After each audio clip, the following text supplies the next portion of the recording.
Welcome to episode 127 of the Campus Comics Cast. And to quote the immortal John Lennon, "Image, there's no heaven. It's easy if you try. No hell below us. Above us, only sky. Image, all the people living for today." So, oh, wait a minute. That's not Image. That's Imagine. So, but guess what? We're going to talk about Image. And my name is Scott Reed, and I am joined on this episode by Mike Atchison and Chad Schubert. All right, and how bad of an intro can you come up with? Awesome. Pop that. You get an A for effort, buddy. That's a great effort. So we are, of course, here. This is the official podcast of Muddy Monster Comics, located at 1422 Walnut Street. I don't have it written down in front of me, so I can't remember. Murfreesboro, Illinois. And, of course, you can find Muddy Monster Comics on Facebook. And there's going to be a convention, July 23rd. Get it right this time, Scott Reed. With a couple of Power Rangers. And if I would have been smart, I would have looked up the Power Rangers' names between episodes. But no, I didn't do that. So go to Facebook, find out for yourself. But on this episode, we are going to talk about Image's 30th anniversary, some books that maybe do or do not mean something to us from Image. And then we're going to talk about what we have been reading. And of course, time permitting, we're going to give you another CLZ shake so you can see some of the books that are inside of our collection. So what do you think? Ready to just jump into this? Let's do this. All right. So Image, who wants to talk about Image first? We should have said whoever has the most Image comics go first and go in that order, but I have no idea. I've got a lot. Any. I think you should go first then, Chad. All right, so I actually have more than one. I did a bronze, a silver, and a gold on this. Sorry about that. That's all right. I couldn't decide. But before that, so my first introduction to Image, since we did that with Spider-Man, I thought I'd do it here too. The first introduction to Image was the Max issue 26, which I believe I picked up at a yard sale. Wow. The Image sticks in my head very much, no pun intended, because came out in 96. I would have been 8 at the time. And this, not knowing what anything was, picked it up. And there's no Max in this book at all. It's actually the origin story of his main villain, Mr. Gone. And it is a jacked up story about his childhood abuse and his mom who's on drugs. And it's this, for an 8-year-old, is probably not the best book to have picked up at a yard sale, especially since I was reading like Teenage Mutant Ninja Turtles for the most part. And the Archie ones at that. Yes, the Archie ones. Yes. So that was my first, and I don't think I've ever read the Max since then, so I don't know what that says. It didn't make you want to read anything else. It was like, this is a weird book, but all right. So that being said, I picked 3 books that all begin with W, because that's my favorite letter of the Image alphabet, it appears. My bronze, I guess, goes to a new book called What's the Furthest Place from Here, which I need to. Do you still have one of those ones with the vinyl, Scott? I never did look. If you do, I want it. Okay, all right. I will see if I can track that down. So. Okay. I'll send myself an email while you're talking so I don't forget to look. So. Doing business on the show. That's right. So this is written by Tyler Boss, illustrated by Matthew Rosenberg. And this is their follow-up to a series they did called 4 Kids Walk Into a Bank, which I didn't read. But this is, I didn't expect to like this book as much as I did. The first issue was kind of okay. It reminded me of The Warriors a little bit. It was these teenagers who have like sections of this post-apocalyptic world that they kind of have broken off, and you're not allowed to go into the other areas, or otherwise there'll be some gang violence. Very, very much kind of territorial kids, Lord of the Flies a little bit. And then you start to get a little deeper into it. There's this pregnant girl that is gone missing. We find out there's no adults in the world at all. We find out that there's these science fiction-y kind of creatures that wander the world at night, that you have to be in your houses by the time the sun goes down. It starts kind of turning into this kind of weird setting, and I really dig it. I think the way it's laid out, they kind of have title cards to each little section of the book, and so it's broken up into little pieces, and it's an ongoing as of right now, and I hope it continues that way, because I see this as being kind of one of the next big Image books, at least that I follow, in there. So I really like this one, and they've got vinyl that goes on. Who'd you say writes it? It's Tyler Boss. Tyler Boss. Okay. And I don't know if he's done anything else besides this and that Four Kids Walk into the Bank book that they did before that, or not. But my second book is my silver medal goes to The Wicked and the Divine, which ran from 2014 to 2019, and this is Kieran Gillian and Jamie McKelvey's, which is one of my favorite creative teams. I really dig what they do when they're together. Their Young Avengers story I really enjoyed. This has been fantastic. And then Phonogram, which is a series they did, is on my top of my to-read pile to get to next. Very musical focused. And so this story is very music focused. There's pop stars. Kind of the premise is that the narrative follows a young teenage girl, Laura, as she interacts with the Pantheon, a group of 12 people who discover that they are reincarnated deities. This discovery grants them fame and supernatural powers, with the stipulation that they will die within 2 years as part of a 90-year cycle known as the Recurrence. And so the series ran all through this Recurrence, this section of that time, and follows our main character, Laura, through that as she grows to know all the gods and even gets powers of her own. And I just really dig that whole kind of, it has a kind of underground music, kind of Bowie vibe to the whole thing that just goes over really well. And then they have these pickup stories throughout that also go to these other times where a recurrence has happened, where the Pantheon takes over the world all throughout time. And I thought that was a really neat add-on to that. So that's definitely one of my top Image stories. Okay, so you said Tyler Boss was the artist, right? I thought that was the writer, but I might be wrong. Okay, I thought you said. And then Matthew Rosenberg is the artist. Oh, okay. Maybe. Okay, do I have the name Tylerboss? Yeah, unless I had a typo in here. Okay, all right. Because I mean, here it's listed like so it's like he did a variant cover for a book called Porcelain, and a variant cover for a book called Legend at Z2 Comics, and the Porcelain was at Ablaze. So most of the things I've got them flip flopped. Okay, right. all right, okay, all right, good. And so there's actually several things. Lazarus, you did artwork on Lazarus. Okay. Like the main art on Lazarus? For like several issues, like 11 through 15, 16, 17, 18, 19, 20, 21, so quite a ways. So yeah, okay. He's been a few spots. Oh, he did the Dead Dog's Bite book? Mm-hmm. He did some covers for Department of Truth. Mm-hmm. He did some Archie books. Yeah. So there you go. Yeah, he's all over the place. Cool. And then for my final book, the gold of Image Comics, which it definitely is the gold for Image Comics, is The Walking Dead. And 2003 to 2019, I wrote a giant paragraph about it, but I won't read all of it. But I was like, this is there's a reason why a black and white book caught people's attention. I mean, it kind of took over, made people look at comics again in a mainstream kind of way. It's got 3 TV shows that spun off of it and counting at this point, movie series.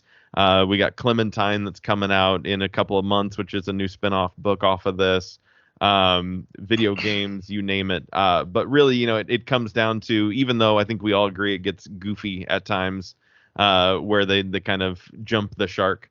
In it, it's filled with deep characters that when they die, you actually care about their deaths, and to keep doing that over 100 and 80 something, I can't even remember now, issues. That's pretty impressive to be able to do that, to keep coming up with villains that make you go, oh, the Mad Max villains had nothing on this. There's just they're nuts.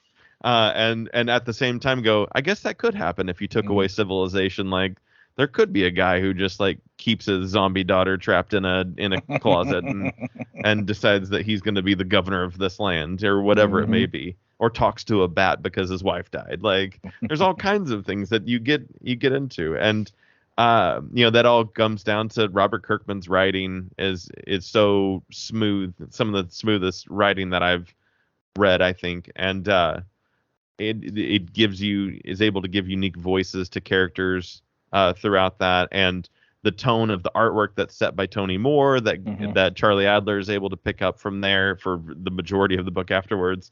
And the inking, I mean, that's probably the unsung hero of that book, is just how it's inked. Is because, I mean, you got to deal with a black and white book, and you got to make it interesting. And so yeah, there's Walking Dead is the gold standard for indie book, I think, at this point. I don't know that Kirkman has ever had an original idea. However, that being said, one of his talents is taking other people's ideas and mixing them up a little bit and making them interesting. Yeah. I mean, so okay, so Walking Dead to me is a perfect example of this. To me, Walking Dead is 28 Days Later meshed with Jericho, the TV series. Yeah, absolutely. But still, he did something different with it. Mm-hmm. Firepower, which he's doing with Chris Samnee right now, it is Iron Fist meets Karate Kid, but it's a good series. He's doing something interesting with those characters. So, I mean, Invincible. I mean, there's not what's original about Invincible. Right. Yeah, and Outcast is the Exorcist mixed with a detective show of some sort. Oh yes, I haven't even read that. But here we're talking about the books that he's written. Even though when you get down right to it, they're not super original ideas.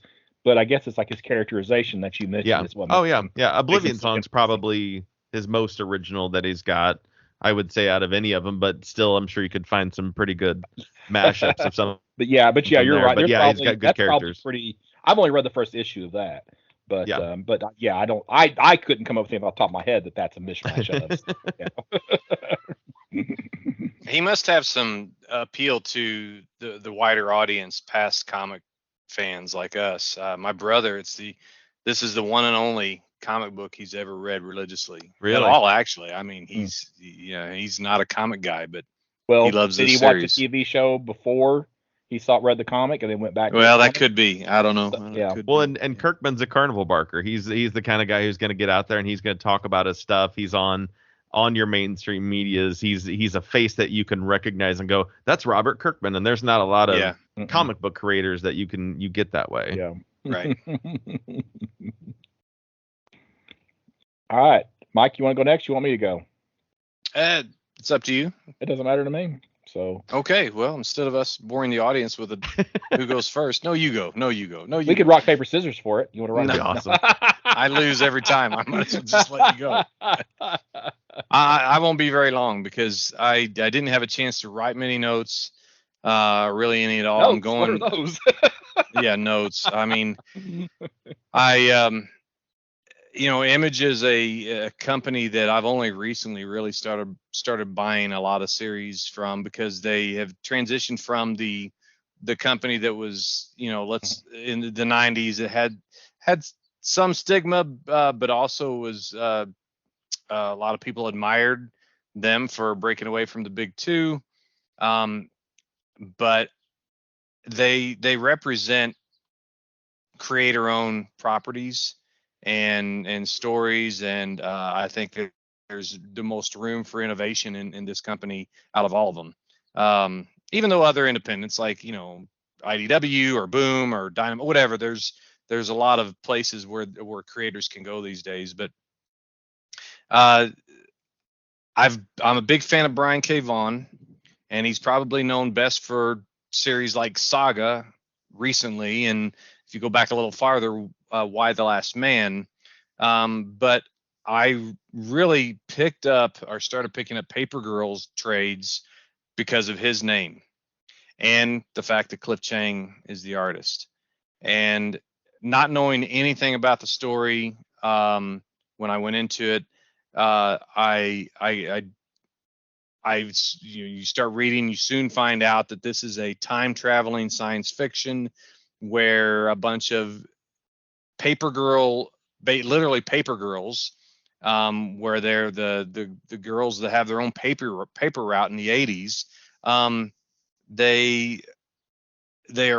We follow this group as they develop relationships, and they end up being, run into some time traveling dinosaurs, and I mean, it just becomes crazy. One of the main characters actually meets her future self and is disappointed in how her future self turns out, and the future self is disappointed that her past self is disappointed, and it's just great writing.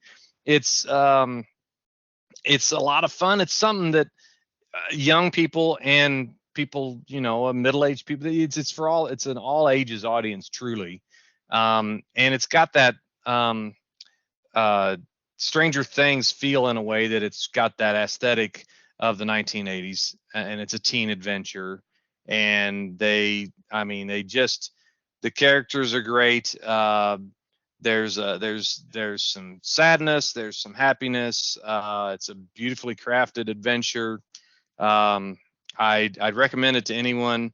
It's impossible for me to really, in my mind's eye, trying to tell you the whole story without having written some notes, but I'm afraid I didn't do that. So, but I can tell you that, and this is typical of me, if I grade a book on how I felt after I read it and the feeling of goodness, the good feeling has stuck with me for the last couple of years after I read that first trade. So totally recommend Paper Girls by Image, and it's a good representation of what a non-Big Two comic book company can put out.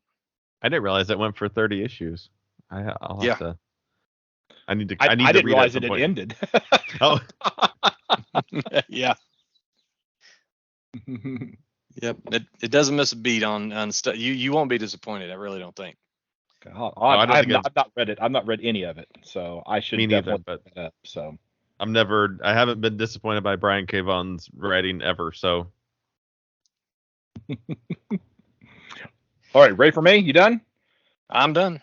Okay, so I decided of the first four. Okay, so the first four books that Image put out were Youngblood, Savage Dragon, Spawn, and Wildcats. Those were the first. Mm-hmm. Those are the first four.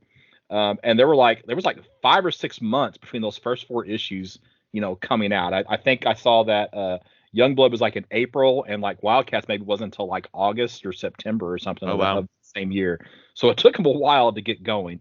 Of those four, the only one that I had actually read and was buying off of the newsstand was Spawn. Wasn't buying Youngblood, wasn't buying Savage Dragon, wasn't buying Wildcats. I don't know why. They just didn't interest me. Yeah. So I thought, here's what I should do, since I've never read those other three. I should read those other three for the 30th. And I just didn't get around to it. But I did read Youngblood. That was a great lead up. Yeah, I did read Youngblood #1. But what was funny, it's like I did go and pull out comics. So it's like I found Youngblood and Savage Dragon 1, and I thought I found Wildcats. So I was looking at it. I was like, I'm only gonna have time to do one. I'll do Youngblood. I read Youngblood, so it's the first one. Yeah. But then I looked at my copy of Wildcats that I pulled out, and I don't know if you'll be able to see this or not because of the reflection, but it actually is not Wildcats. It's a parody called Wild Brats that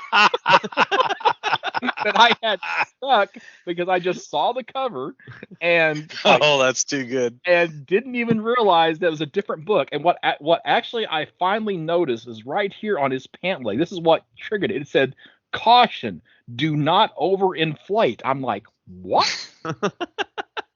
That can't be. And then I realized, it's not Wildcats, it's Wild Brats. So I didn't even pull out the right issue to actually read for Wildcats. So I read, and I will keep this short because there's really nothing happens in this comic book. But It's Rob Liefeld. Maybe that's all that you actually need to say about this. So it actually is Youngblood. All right. Now, what's interesting about this first book is it's a flip book. So you actually have two stories here in Youngblood. You have the team, and it's like, they go through, it's got the trading card still in there, but basically they're introducing the characters, are having conversation, and of course, since this is the first time we've met any of the characters, they have to include their names, in the conversation. So we're learning, this is Shaft, and this is Combat, and this is Chapel, and and they just basically have a big fight with 4 villains who are breaking out of prison. But then you go to the flip side, and you have the Youngblood International Task Force, which is a different set of heroes. So of course Rob Liefeld couldn't limit it to one in his first book. He has to build 2 teams, the local Youngblood, I can't keep it flipped the right way, and then the international Youngblood team, and they don't have any character crossover. So yeah, I thought that was it's not great. I'm not sad that I never read any of this previously. But and that was part of the problem with most of the Image creators. We can exclude Eric Larson and Todd McFarlane from that discussion, because they've stuck with those books for almost 250 to over 300 issues. Yeah. I mean, literally, Liefeld would come up with 5 characters, throw them in a book, draw 1 or 2 issues, hand it off to somebody else. He'd go on and just start putting out some other book, and they were basically garbage. Savage Dragons hung around. Spawn has hung around. Jim Lee's tried to resurrect Wildcats at various times. DC now owns Wildstorm, which is, now they have the rights to Wildcats. But I just thought it was kind of funny. So like, there's my Savage Dragon. I'd say out of those 3, Savage Dragon is the character I've read the most of and enjoyed pretty well. Okay. I like Eric Larson. I have read very little of Savage Dragon, but I feel like I should, just because of the fact that he stuck with that character for so long. Yeah. So that's just credit to Eric Larson, credit to Todd McFarlane to stay. You ever heard Eric Larson talk in an interview? Yes, which is something I was going to mention, but go ahead. He's just really cool to listen to. Yeah. He's not someone that can easily be ruffled. He's got that cool quality that lasts decades. Yeah, and he is definitely a Kirby fan. So. Oh yeah. Yeah. If you want to know more about the history of Image, this used to be on Amazon Prime. It's unfortunately not on there now. I'm sure you could probably find it on YouTube someplace. But it's a 90-minute movie called The Image Revolution, and it goes through the history of Image Comics, how they formed, like the first 7 guys. It has McFarlane cussing out the guys at Marvel when they're leaving, and Jim Lee just kind of walking behind him, and how that all kind of went down. But it's kind of it's definitely interesting if you care any about the history behind Marvel and DC, and then what resulted in the formation of Image Comics. But as far as a couple of books at Image that you might actually consider reading, as opposed to the nonsense that I have been talking about so far, the first one, and what's bad is this has been one of my favorite books of the last several years, and guess what? It's over, and I haven't read the last 5 issues yet, which is terrible of me. But that series is Die, and this was basically, and this is how I was going to guess that. Always how I describe this book. It is all that time of you predicting what number the series would end on, and you haven't read the last. And I have not read the last issues. So, but it is basically the '80s Dungeons and Dragons cartoon brought forward and made more mature. So you have Die, it's a 20-issue series. Written by Kieran Gillen, and with art by Stephanie Hans. And it's very dark, a lot of references to other types of fantasy, but it builds this really, really intricate world. I hope that after I read the last 5 that he sticks the landing on it. I do have a couple of concerns of some things that have happened during the course of the story that are making me a little bit nervous, but so far it's been really, really good. And this is something I think he's invested in. Because what's weird is you can go online and you can download a PDF to RPG in this world, and he has it's like 180 pages that he's written. He's Holy built his cow. own RPG book on the character types and stuff for this world. So it's something that he has definitely invested himself in. The other one that I'll mention here real quick, and I've mentioned this on the podcast before, is a book called Injection. And this was written by I'm going off memory. I believe it was Warren Ellis, but let me pull it open here. Yeah, Warren Ellis, and art by Declan Shalvey, who of course has done lots of other stuff. Right? I think he was on Strange Adventures, right? Or am I thinking of somebody else? No, he wasn't on Strange Adventures. What's he on then? Yeah, Mitch Gerards and Doc Shaner. Shaner, right? Okay, that's but he's done some other stuff. But this is basically a British supernatural. Okay, so let me back up.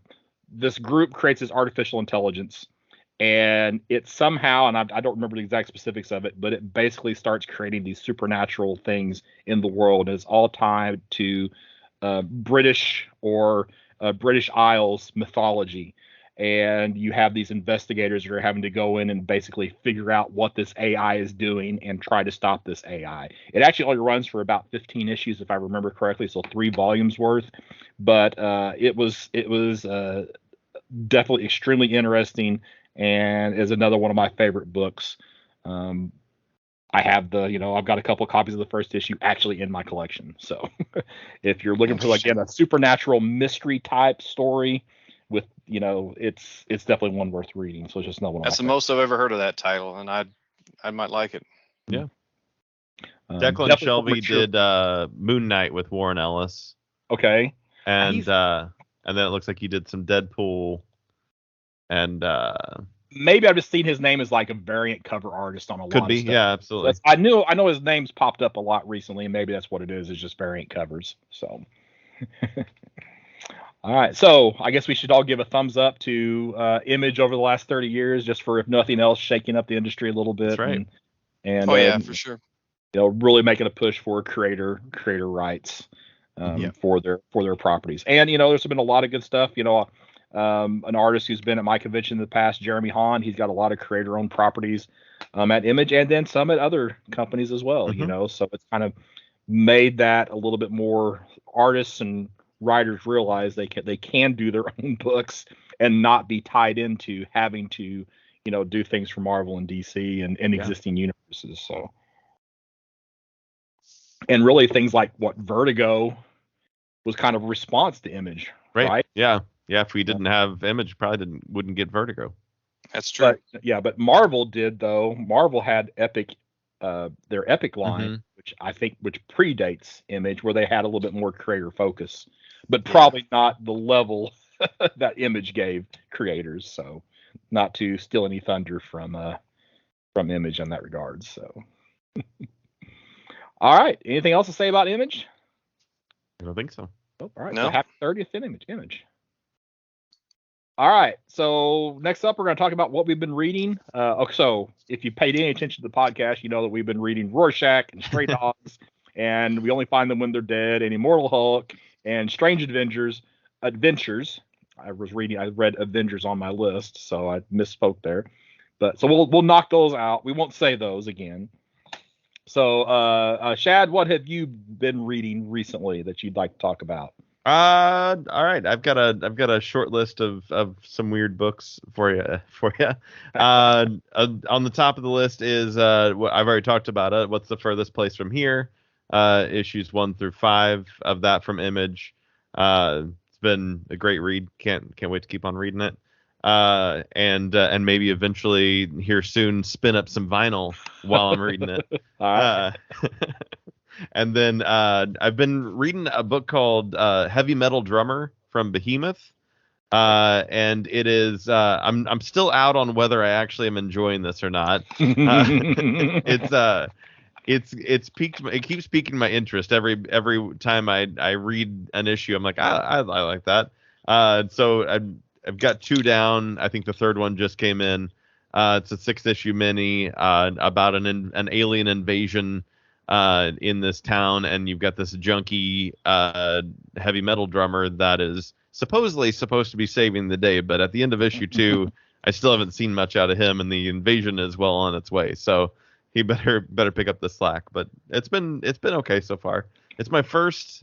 No, it's not even my first Behemoth book. It's like it's my first book from there, but it isn't. That's not true. I lie. Liar. I've read the first 12 issues of Radiant Black now. So I'm kind of caught up. I think I'm 1 issue, maybe 2 behind at the moment, but almost all the way caught up.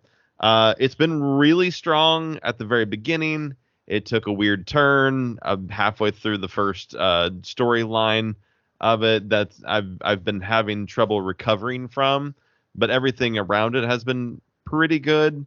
There's a group of Radiants, and I don't think this is a spoilers because it's on the cover of it. At some point, there's a Radiant Black, Radiant Red, there's a Radiant Yellow, and a Radiant Pink. And it starts to feel like this is a Kyle Higgins Power Ranger book that they just wouldn't let him write. And I'm like, man, you've been on Power Rangers for too long. Let's change this up. And some of the characters aren't that good. Like, I'm not a big fan of Radiant Yellow or Radiant Pink. They haven't really done much with them. Luckily, they're just kind of dip in and out of the story, so it's not, the main focus isn't on them. Supermassive also came out, which was the crossover between all of them, and I really like the introduction of the characters Rogue Sun and what's the other one? Inferno Girl Red.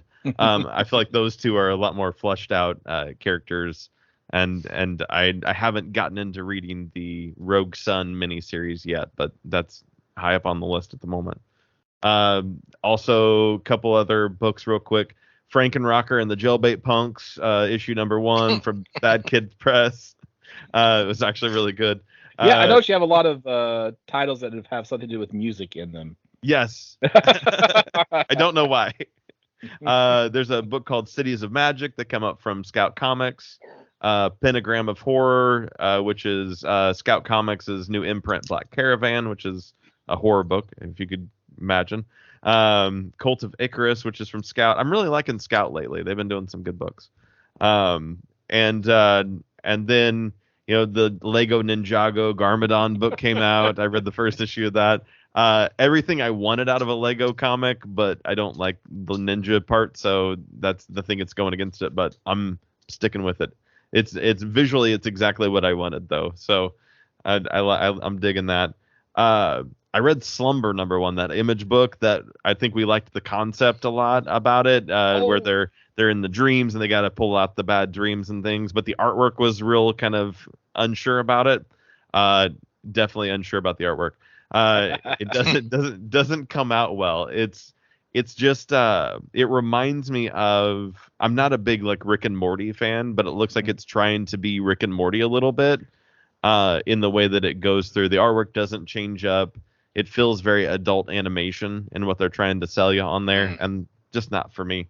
I hope that book takes off. I bought like 6 copies of it. And then I started reading this book called Land of the Living Gods from Aftershock. It's got the writer is from South Africa, whose name is Isaac Mogajane, and the artist is from Brazil, and his name's Santos. And it's the story of this post-apocalyptic world, teenage albino girl named Naledi, who essentially the gods have abandoned their world, and so the lore is that they have gone somewhere else. They've gone to a different place. They've abandoned the world essentially, and so she hasn't given up on the fact that their world can be better, and she can bring life back into the world that she lives in. So she sets out with her magical plant that can grow anything as long as it sees it. So you show it an orange and it can now grow oranges, kind of a thing. And so she sets out with the magical plant to go find the land of the living gods again. And that's been really cool. It's been a really good book. One of my favorites right now.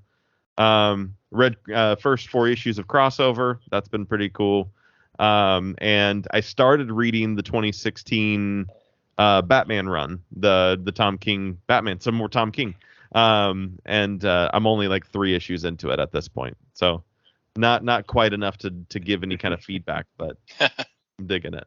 Well, you've already found Tom King's fatal flaw in that one. It's like Batman just giving up and willing to die on the airplane in the very first issue. I'm like, what? Yeah. Okay.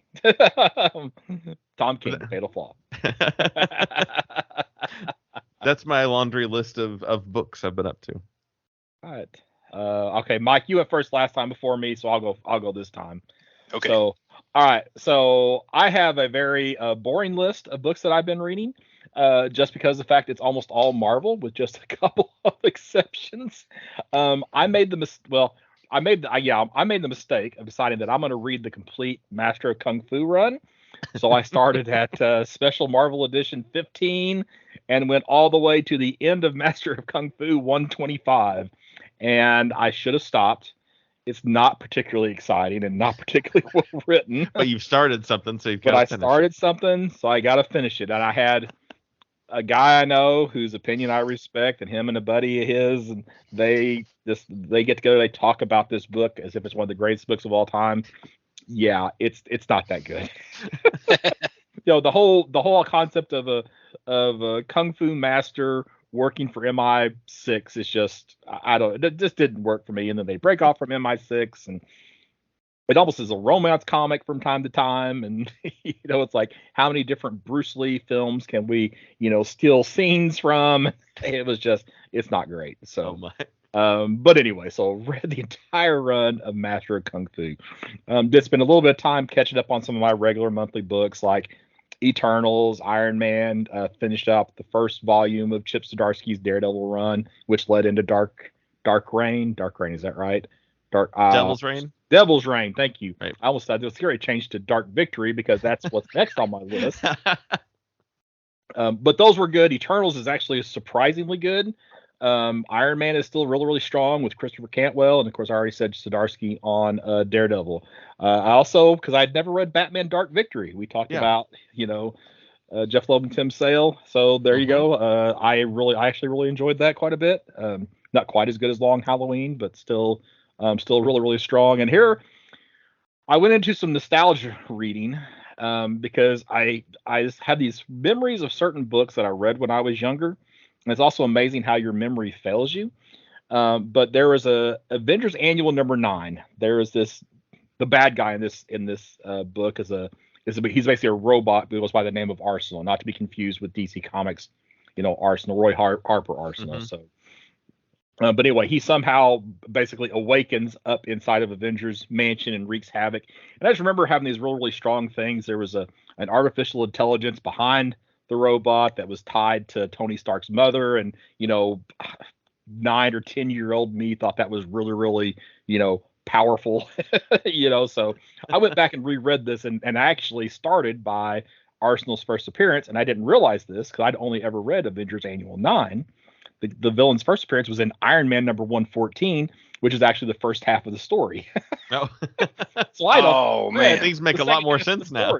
Well, it didn't impact. It didn't make a difference to 10-year-old me. It didn't matter because I got the end of the story. It's not like I got the beginning of the story and didn't know how it ended. Yeah. So I got the end of the story, and I just accepted the fact that he was in the Avengers Mansion. So it was like he just got there, so that was fine. But so I read those 2 issues. And they actually relatively stood up pretty well. So that got me reading Avengers Annual. Well, the next Avengers Annual is Avengers Annual number 10. And this is the first appearance of Rogue. Well, and what's also important about this issue of the Avengers is that it's drawn by Michael Golden, who is one of the all-time artists, in comic books. And so it introduces Rogue. You got the Masters of Evil. There's all these scenes that I still, even prior to rereading it, like I remember there's this one scene where Scarlet Witch is standing there. She's got her arms outstretched, and she's using her hex power on this, rock thing that Avalanche had created, who was one of the Brotherhood of Evil Mutants that they're fighting. And it's like those scenes were so cool. And there was this scene that I remembered where Iron Man, he was in this, as part of this battle, he was in this building, and it got so hot he had to basically freeze. He had to basically release all the coolant in his armor to freeze himself so he could survive this fire. Well, I've read through this entire issue, and it's like, that scene's not there. What the heck? I flipped through it again. It's not there. Did I miss something? Is this a 2-part story? And I even remembered like the artwork. It's like I visualized it as Michael Golden drawing that scene. So it's like, I know that was in Avengers. So I start flipping through, and I get to Avengers number 206, and it is in a completely different story. Not drawn by Michael Golden, actually drawn by Gene Colan. And Gene Colan and Michael Golden's art styles are about as different as you can possibly find. But I had redrawn that image as if Michael Golden had done it, when in fact it was a Gene Colan image from a completely different story. So that just kind of messed with me just a little bit. I know that feeling. Yeah. So, all right. So then I'm sitting here, I've been reading these annuals that I remember from the past. It's like, okay, another one of my all-time favorite books. I need to revisit this book, X-Men Annual number 7. So this book has the Impossible Man in it, and he is basically on an intergalactic scavenger hunt. And he comes to Earth to like do things like he collects the X-Men's mansion. He collects Nick Fury's eye patch. Just going all over the planet, just wreaking havoc, and the X-Men have to deal with the Impossible Man. So anyway, it also thankfully stood up pretty well. Most of these books that I went back and read, I'm actually still glad that I read them. And then several weeks ago, I was at a convention. I was flipping through dollar books, and I came across Marvel Fanfare number 16. And this is a book that has the Thing of the Fantastic Four on the cover, smoking a cigar. It's got like a note about, I don't remember, it's something either to Johnny or to the Thing from Johnny or something like that. And all you see at the beginning is the outline of the Human Torch. He's going around and putting stuff all over the Baxter building. So the next morning, the Thing wakes up. He goes in, he washes his face, and all of a sudden he has stubble. And it's like, how's this possible? I'm all rocks. I'm not supposed to be able to grow a beard. Well, and basically they go through all these various things of all these jokes that Human Torch plays on the Thing. And you get to the very end of the story, and Ben finally is like, why are you doing this? And Johnny goes, April Fools. And Ben's like, he doesn't say you idiot, but basically it's like, you idiot. 30 days has September, April, June, and November. All the rest have 31. So it was actually March 31st that he had played all these pranks on Ben that were intended to be April Fool's jokes. So anyway, another great story from my past, Marvel Fanfare number 16. So wrap things up with one more thing, and this was at your recommendation. I actually read the 4 issues of Count Crowley's Reluctant Monster. Oh yeah. So I picked those up in a trade. Actually, I picked up the trade by accident. After you had suggested it, I'd gone on eBay and was trying to buy issue number 1 just to put back. Yeah. And I bought one.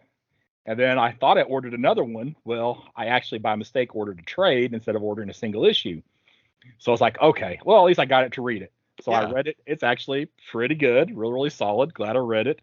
And then what was also nice, I sent the issue 1 in to get graded, and it came back a 9.8. So I got a 9.8 of issue 1, number 1, and there's not a whole lot of issue floating around out there, so that could be good. But that's neither here nor there. But there's a second series of that. Mm-hmm. Which is what, Amateur Monster Hunter? Is that what it is? Yeah, that sounds right, yeah. Yeah, because you were talking about how he progressed from reluctant, or she progressed from reluctant to amateur, right? So maybe the next would be intermediate or professional Monster Hunter. So yeah, so definitely another book. If you're looking, now it's not necessarily I wouldn't give it like an 8.0 or 9, but it's definitely up there and past the 6.0 range, which I'm glad. Yeah, it's a good read. I mean, it's a good, like, I'm sitting around, I can bust through this entire little trade real quick. Yeah. So that's basically what I've been reading. I started reading Black Mirror for Batman. So I'm gonna read that, and it sounds like I need to read some Paper Girls and at least some Paper Girls as well. So yeah, I haven't read Black Mirror before. So is that Scott Snyder? I think so. I can tell you relatively quickly if I can if I can find the iPad here. So I'll look it up. Mike, you ready to talk about some of your books that you've been reading? I feel like we've lost Mike. Oh, did we lose Mike? I don't see him on the call anymore. Oh, wow. I noticed that he had to step away, but I guess maybe something happened. So Could be. well, what are we left with?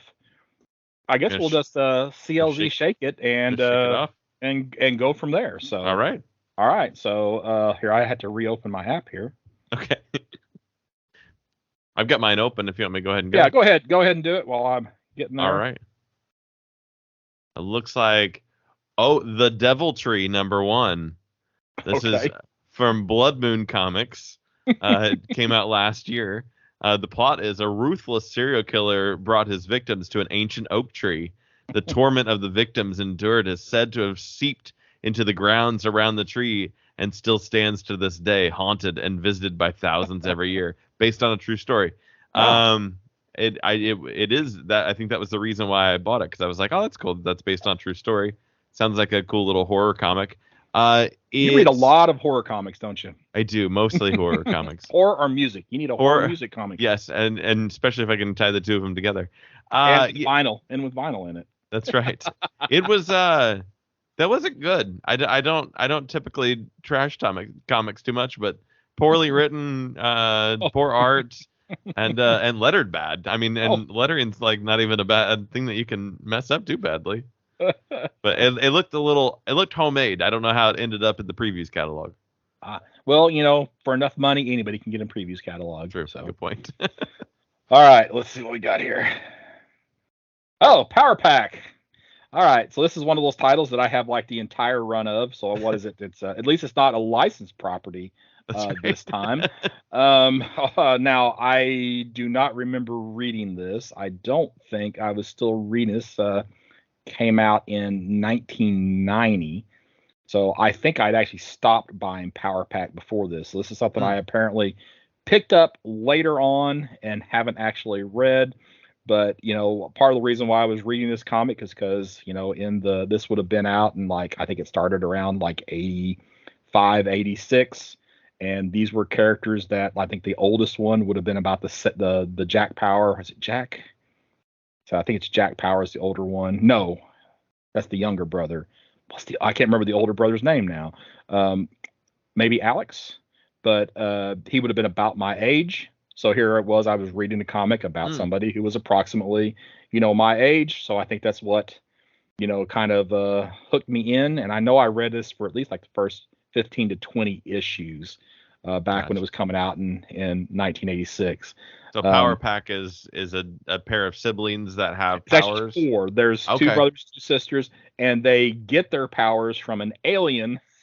They look like horses. But they get their power from these aliens, and then they get special suits.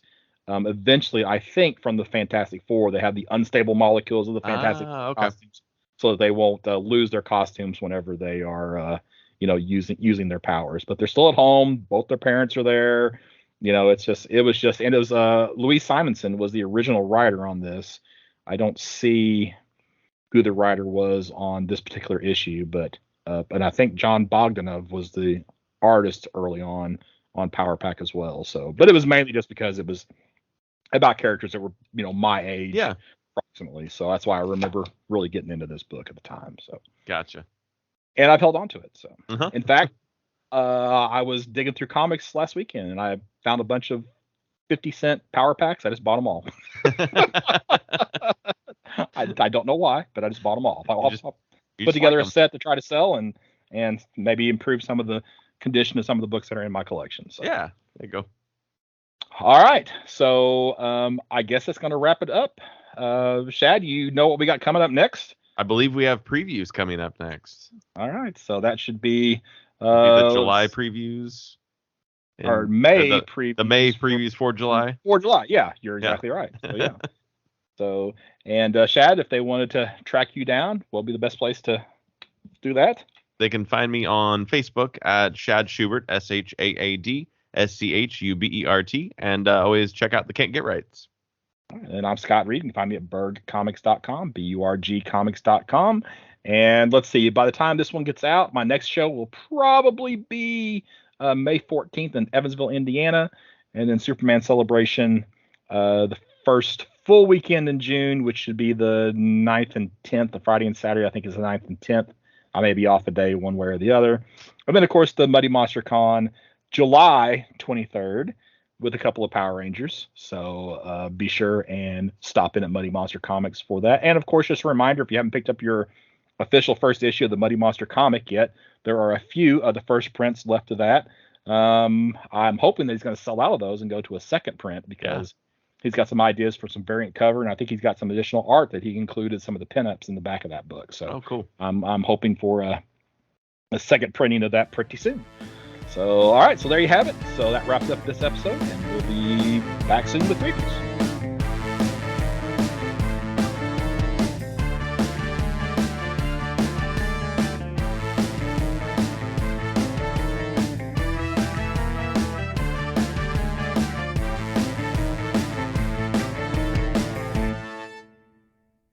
Because like it's like anything in person, it's totally different. Yeah. You know, I saw like a WWE match in person when they were SIU like 2 or 3 years ago, and that was fun. I had a blast. I had no idea who anybody was, but I had a blast at it. So I think it's like live sporting events are always totally different. When I was in high school, Leapin' Lanny and Macho Man Randy Savage were in El Dorado at Duff Kingston Memorial Gym for an event. So that just tells you how far they've risen. At one time they were in El Dorado, Illinois. Was that Wrestling at the Chase? That was always on Channel 11. I don't know. I just told you all my experience about wrestling right there. I can name it. That was about mine too. I was never really a fan of that, and